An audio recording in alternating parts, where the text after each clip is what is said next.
Le bonheur, c'est le lait qui gicle en petites gouttes au moment de la traite. Ma mère me dit toujours ça. Wainabe, c'est nous, les éleveurs de vaches dans notre langue, le Fulfulde. Pour nous, elles sont tout, sont la vie. En réalité, elles sont des ébus avec des longues cornes d'une race qu'on appelle Bororoji. Les plus belles ont les manteaux rouges.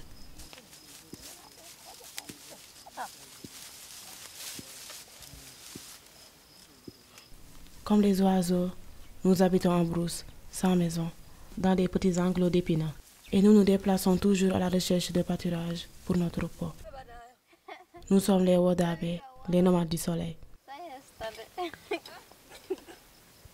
Voici Moro. Elle est une bofide, c'est-à-dire celle qui couvre, puisqu'elle vient d'avoir son premier enfant, Jomare. Pour 2 ans, elle reste chez sa mère et doit s'habiller comme ça.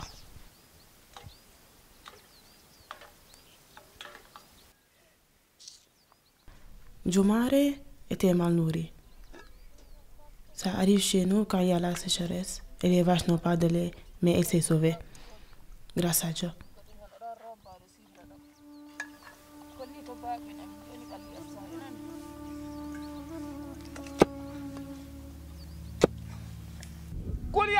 kula heɓi ɓen ɗo warɓe toɗin ɗon nayi so a keɓa ɓen ɗon milke kulɓe ƴeewi fadden ma jaaha ɓallanoɗa en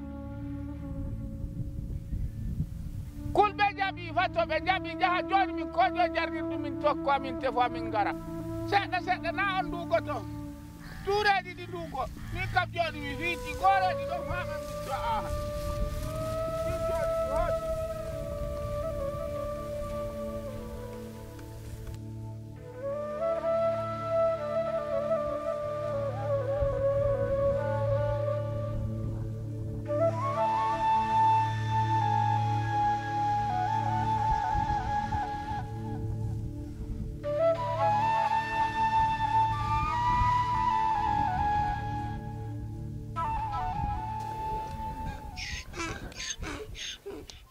Pendant l'hivernage, l'eau est partout et nous utilisons les mares remplies par la pluie. En saison sèche, pour avoir de l'eau, pour nous et pour nos troupeaux, nous devons replier vers nos territoires de tâches où il y a des puits. Aller au puits, c'est un travail que nous devons faire tous les jours.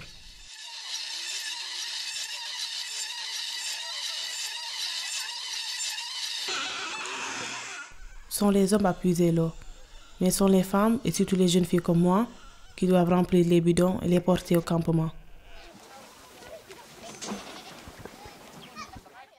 C'est dur tous les jours.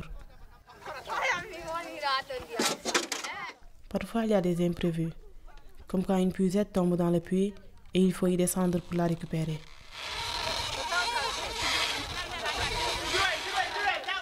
Tout le monde est très inquiet pour le garçon qui doit descendre.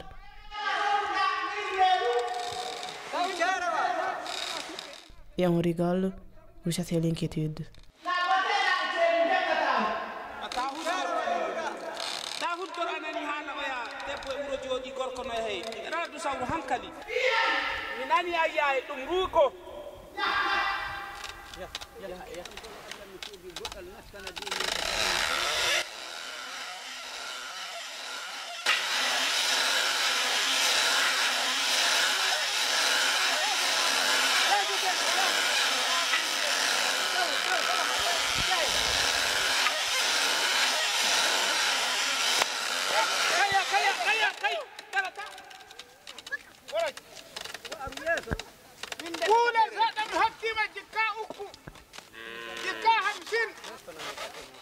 Chez nous, on fait toujours beaucoup de plaisanteries.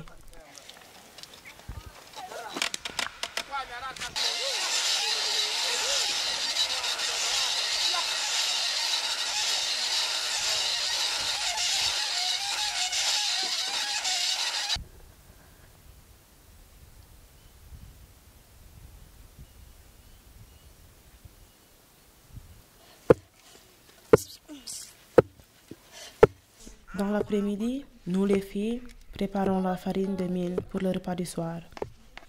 Les grains sont d'abord mouillés et ensuite séchés pour les plier plus facilement.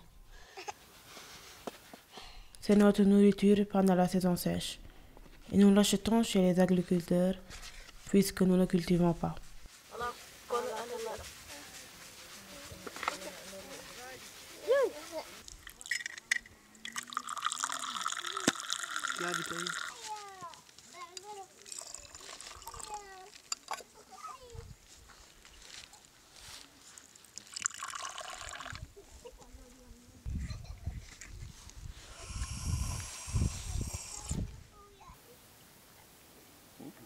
E onon no ha minon minon ɗo to min goni bangana kulnayi ɗi mbaɗi nawɗum ɓernde kenan toon min jetta sarel min noddo sarel ɓe gadda likitajo AE wara o tufana min nayi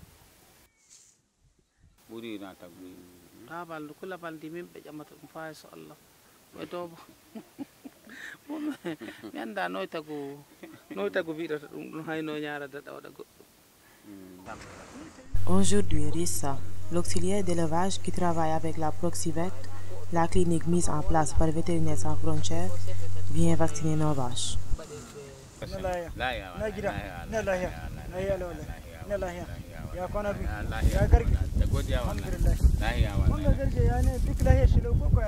to lahiya amma na akwai waɗanda kamar ba su jin sosai sosai to kamar nawa ne Abbas lahiya kama wajen ko biyu na ko uku na biyu ko uku to biyu ko uku ka ayi musu ka ayi musu wa'anga wanda da lahiya su za a ma su za an ka musu wa'anga uku da sai a zo a yi musu an ciki su a yi masu to ma'adan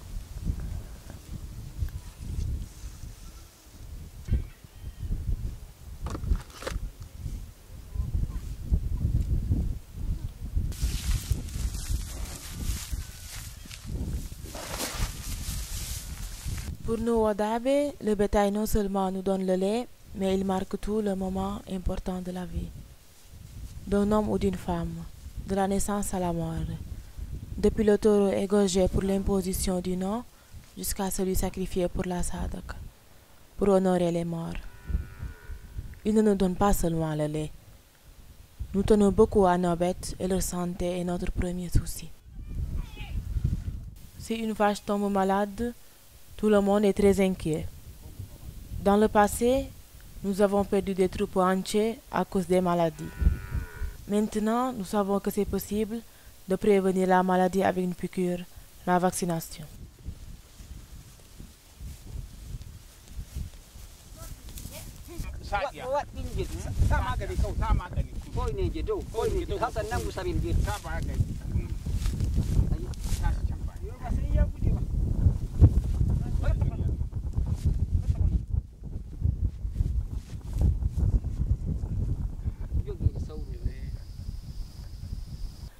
Le temps est arrivé du grand rassemblement annuel du clan, le Worso, et tout le monde accourt. À cause du bétail, nous les Wadabe ne pouvons pas vivre groupés. Mais pourtant, nous sommes unis et très solidaires. Le Worso, c'est la joie d'être ensemble, de se retrouver avec la famille et les amis, après la souffrance de la longue saison sèche. C'est aussi l'occasion pour fêter toutes les naissances et tous les mariages de l'année. Le premier jour, on égorge des taureaux pour sacraliser ces événements importants. Tout le troupeau doit être montré et seront les familles à choisir les bêtes pour le sacrifice. Une réunion des anciens, la Soura, organise tout ça.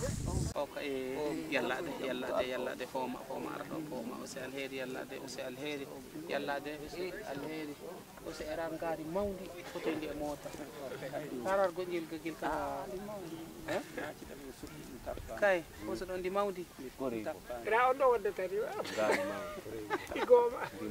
to ndi mawdi kunnigel pamarel jaɓci ka wala ase ɓeydu sembiɗin kam mi nanay kam tappandi na hondu kam ina ɗo tappini ina mi hondu ko kontan kam kanko tappini ay min ceeri magade mia e mo kan ma onon ben hulata mi on leeko ngari wadde ko faddo mi alaji ben ayye non je nan alaji ko hani ma kunni afandi ni an kam sokata minon darata ko minon darata ko amen to de to Allah balla Allah balla hakko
kaga haya kai ga kashi ana gama da kai ana gama kaga fa sai da na birkita su wancan ko wallahi ban birkita ana gani ko. Tuer, même un taureau, n'est pas normal. Tu ne peux pas faire ça à la légère. Il faut purifier les mecs qui ont tué et le couteau aussi.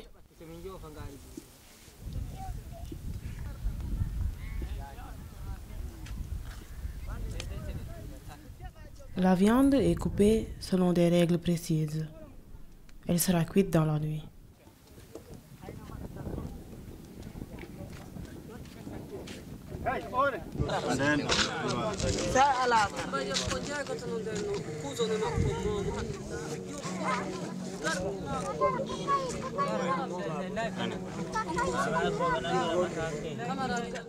Le orso, c'est aussi l'occasion pour les jeunes de se connaître. Les garçons se maquillent pour danser le yake et le rume et renouveler ainsi la tradition des wadabe.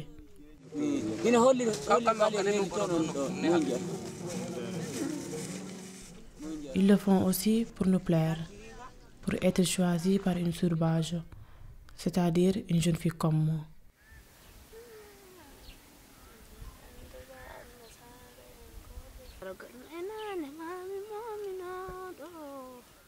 Nous aussi, les filles, nous nous maquillons pour être encore plus belles.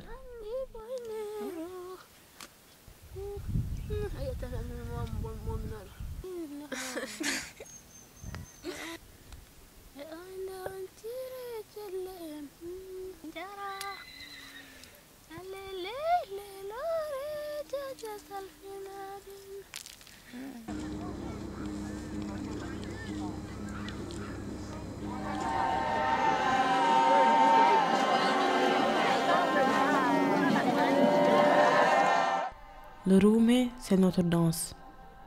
Filles et garçons sont ensemble dans la nuit. Les filles derrière les garçons qui se déplacent en cercle, lentement.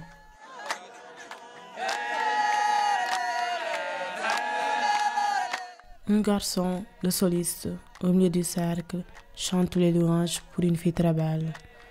Et tous les autres garçons répondent.